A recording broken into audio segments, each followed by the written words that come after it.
out something, trace route, connection, setting up the connection limits, and then timeout values or tuning the timeout default timeout values and BGP through the ASA. First, let's talk about the trace route. So trace route is using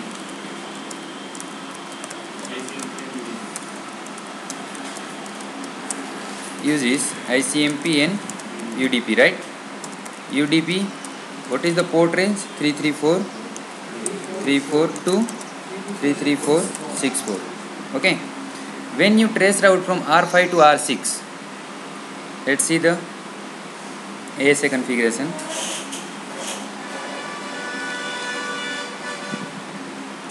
Let me do one more thing. Clear configure all. So it will not create any kind of a problem for you that I had run some other configuration and now it is not being shown in this video. So now let's make the interface up and running. Name if outside, IP address 20.1.1.10.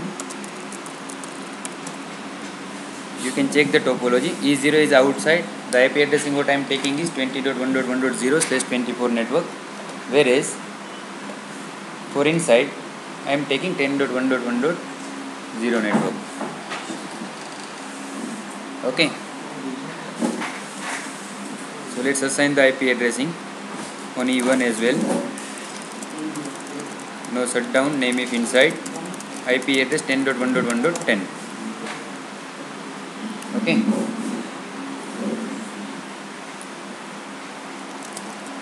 At this point you should be able to ping directly connected. What is your router number? It's R5, means 10.1.1.5. You are able to ping 20.1.1.6. you should be able to ping. So it is directly connected, ping reachability is there. Now let's make the reachability from inside to outside. So access list inbound permit ICMP any equal to echo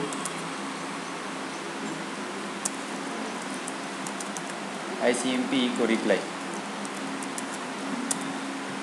I just want to permit echo and echo reply. Till now what we were permitting, like just like that, anything, right? Permit ICMP any, that's what we used to do this thing. This time we are just being specific and we are saying that only echo and reply I want to permit, that's it. I don't want to permit anything else coming from outside. Now apply that access list, access group inbound in outside. Okay, save this configuration, go to your R inside network, ping 20.1.1.6. So IP route, I have all the issues fixed, IP addressing and routing and all. Even in the exam this will be fixed. Routing issues and VLAN assignment and IP addressing, most of the things will be already done. You don't have to worry. So even I'll today in our task, there is one task that is called ASA, BGP through the ASA, right? So I did not configure this peer with the BGP, but in the exam those peers will be configured on with the BGP. What you have to allow is you have to configure ASA, that's it, and you check the output. Every pre-configure will be, BGP configuration will be pre-configured. Now let's say you are issuing the command trace route 20.1.1.6, right, which is where in the topology if you see R5 to R6, right, it is not allowing. See, you are getting ... means next hop address is not covered. Break it, go to ASA, access list inbound permit ICMP any time exceeded, right? Okay, again check it on R5.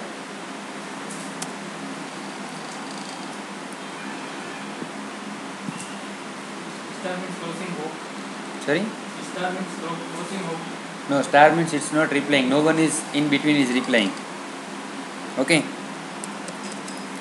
Now let's see at ASA side, or rather we will test this connection from outside. So it will give you the complete idea, because inside to outside when you send the echo it is inspected. So you don't have to permit any access list. But from outside to inside when you do, let's say you do the trace route 10.1.1.5, when you go to ASA, logging enable, logging console 7, and you will see 333437. I mean 3 packet it is already sent. Now this one. Now let's break that sequence R6. Again you send it.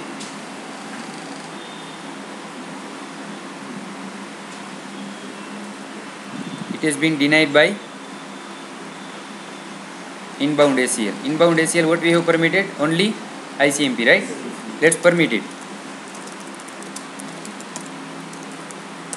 Access list inbound permit UDP any equal to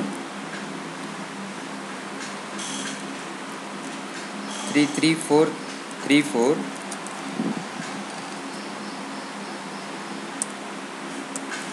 I think it is having the range as well. Yeah, range 33434 to, it's right only, right? 33464. You are permitted. Now if you go to R6 and debug IP ICMP, it will tell that your ICMP time exceeded I have sent to the particular host. Let's again execute the command traceroute. See, port unreachable 20.1.1.6 it originated. Yeah, wait.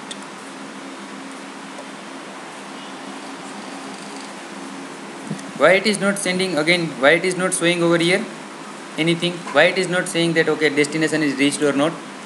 Unreachable. It's saying unreachable. But again unreachable or port where is that host? He is getting the packet, he is sending the time accident, port unreachable both. But why it is saying that it's a 20.1.1.6 only, right? Yes. Why you are not getting anything over here? Yeah, trace route only we have used. But at least if it is not showing, it should show that okay your destination packet is reached. ASA is not showing its hop count, right? But it should show, because we have already permitted in ASA, we have already permitted UDP traffic. We have to disable randomization. Sorry, disable? No, randomization is only for the TCP, not for the UDP.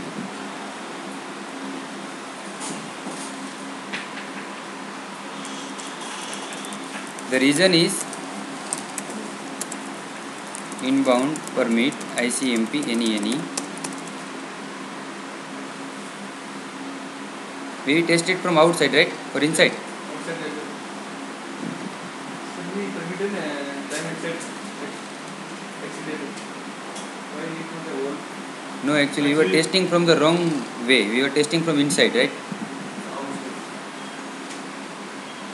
Did we debug over here? Yes. It is outside network. This one is you had supposed to debug on R5.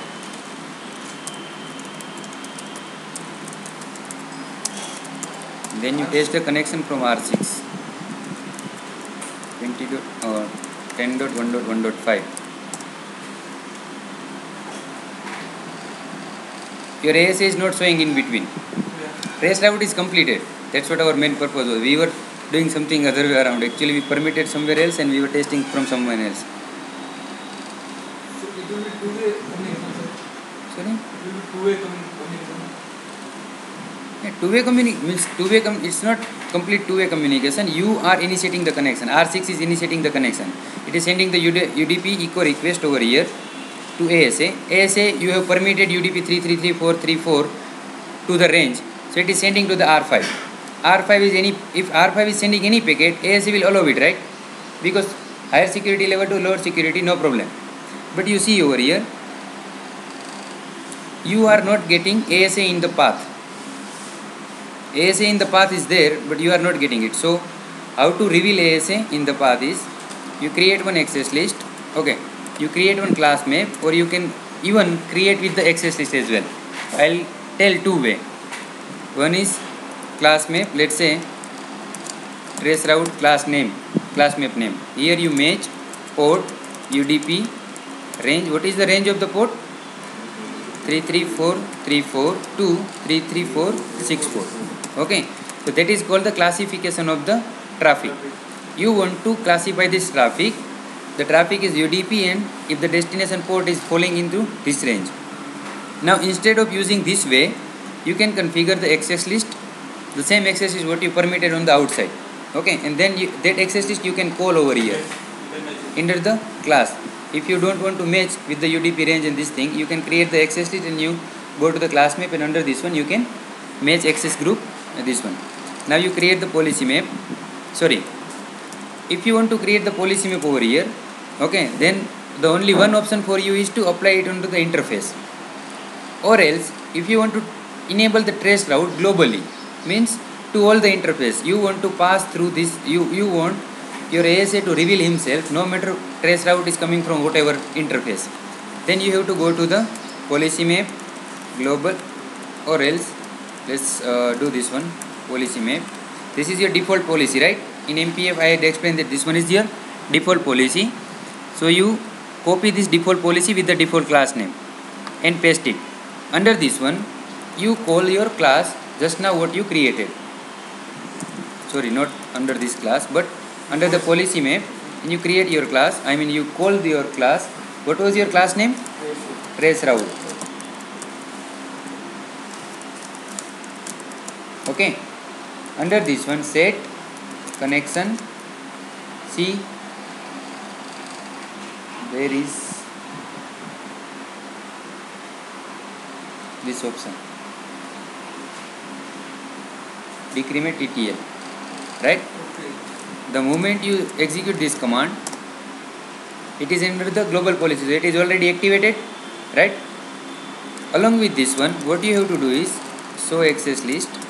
You have to permit this range from outside to inside. Okay, from inside to outside, no problem at all.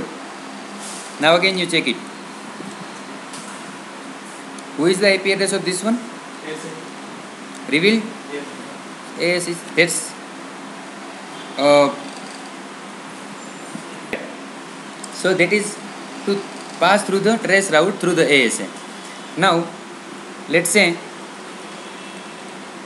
in this topology I did not implement it, but let's say R5 and R6 both are the BGP peers and they are communicating well. When you permit access list inbound permit, let's say TCP NENE equal to BGP.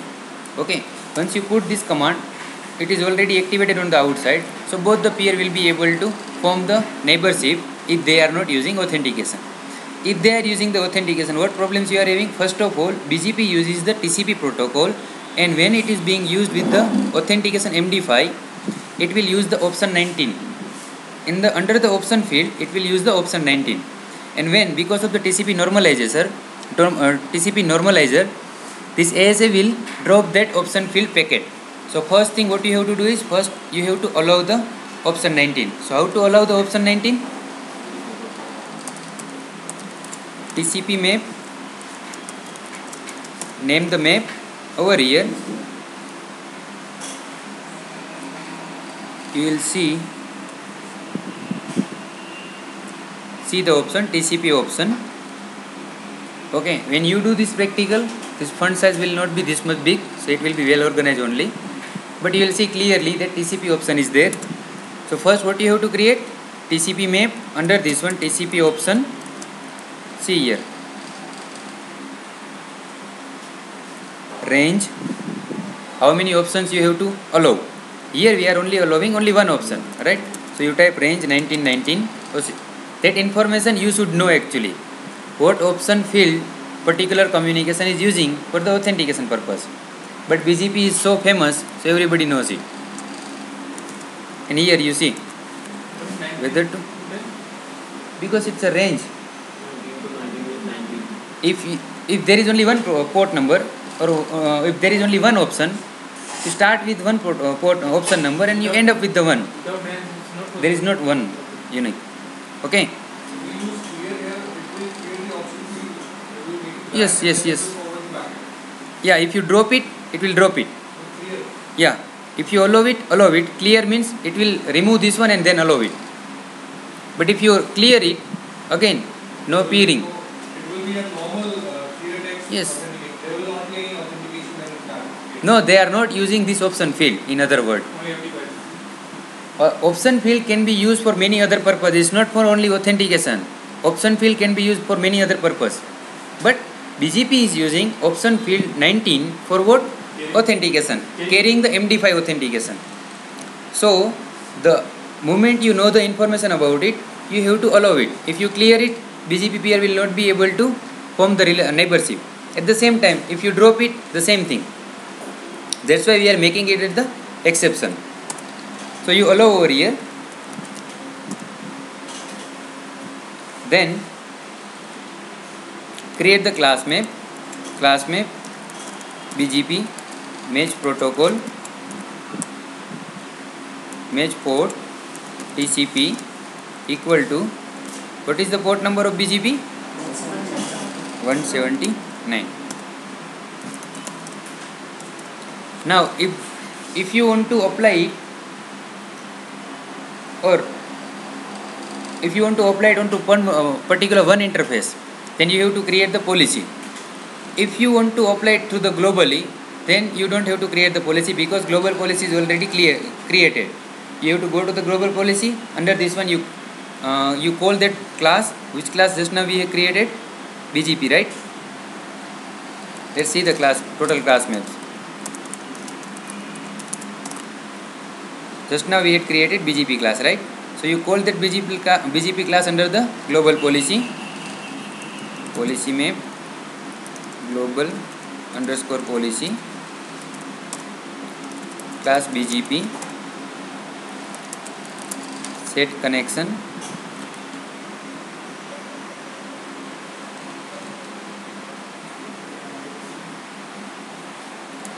advanced option, and you type the TCP map. Set connection advanced option. What was the name of it? Name of the TCP map. So run TCP map. BGP, right? So that you have to call under the policy map, global policy. Under the global policy, you have to create the class. You have to call that class under the. Once you create the call the class under this one, set connection advanced option and TCP map name. At the same time, set connection this option.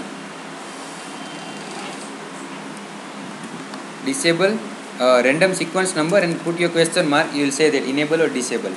So disable.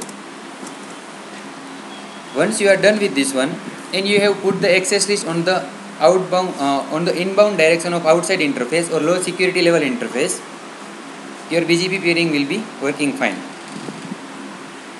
So that's how you allow the BGP peer through the ASA. Now let's say you want to set TCP connection limits, any TCP connections. Okay. So how to create it? Create access list.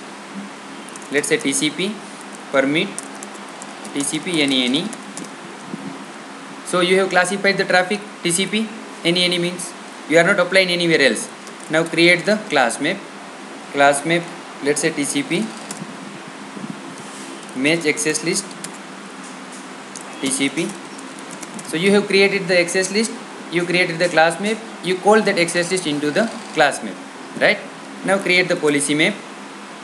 If you want to set the global policies, don't create the policy map, but rather you have to go into the global policy. If you are talking about the global properties of the ASA, then you always have to go to the global policy. Why? Because global policy is having almost many things which is inspecting. The moment you set up any other policy and activate it globally, that prior policy map will be overridden. It will be deactivated and a new policy will be activated. So you have to make sure that we are going into the right direction.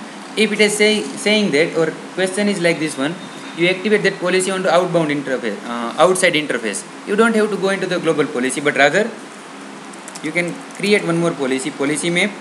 Let's say.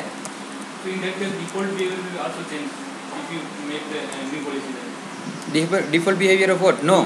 Default means default allow. Like Yeah, it will be only change for the interface where you applied it. Rest of the interface will be behaving normal, whatever your global policy is saying.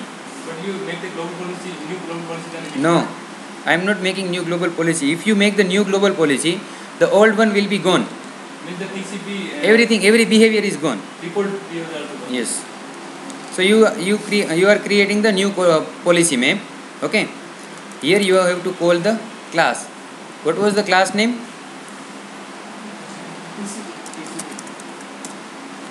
It was small case, right? Over here, set connection and see here. Per client make maximum connection. Let me decrease it. So while you watch this video, at least you should be okay to see it. Let me make it 12.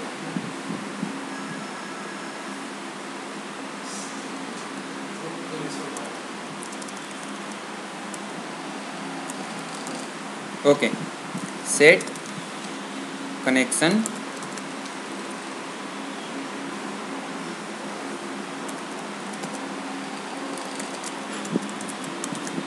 okay, now it seems quite good. See, under the policy map you call the class map. Okay, that class map is classifying the access list. Access list is saying that TCP any, right? So any TCP traffic which is trying to pass through, which will be subjected to the class map. Class map will be subjected to whatever the actions you have configured under this policy map, what you are going to configure it. So you can say this connection max embryonic connection, half open connection. Per client embryonic connections means one client can initiate maximum number of connection, or through the ASA how many connection I want to allow. So you can say this one embryonic max connection, let's say 1000. So this ASA now will only allow 1000 maximum connection, half open connection, wherever this policy is applied. If you apply this policy globally, so this is the half open connection value globally, means for the complete ASA. If you apply this policy onto the interface, then the 1000 connection if it was traveling on the outbound on the outside interface. Okay, at the same time you can say that maximum per client embryonic connection means one guy how many maximum half open connection you want to allow from one host. You can say that let's say only 10.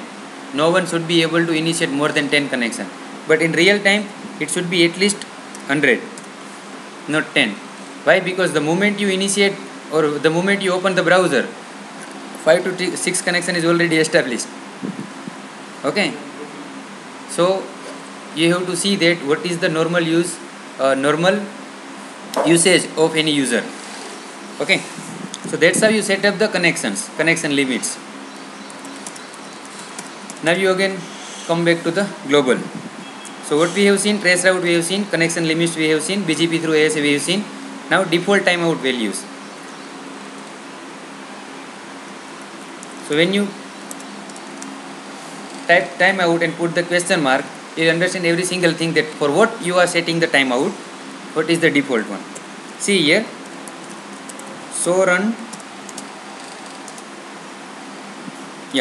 and when you scroll just before your policy, global policy, you will see that timeout for XLA 3 hours, timeout for any established connection 1 hour, half close connection 10 minutes, UDP connection, ICMP connection.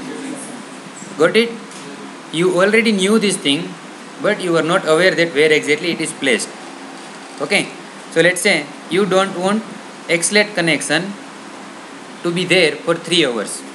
Okay, So how to tune this one, timeout, accelerate, and you can change the time. Let's say 0, 1, 0.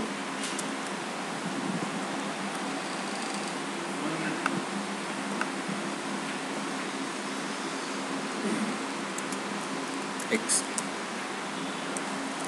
Let's say 2 minutes.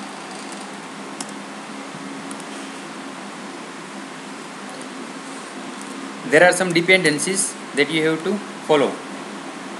Dependencies means half open connection should be less than a full connection, something. Okay.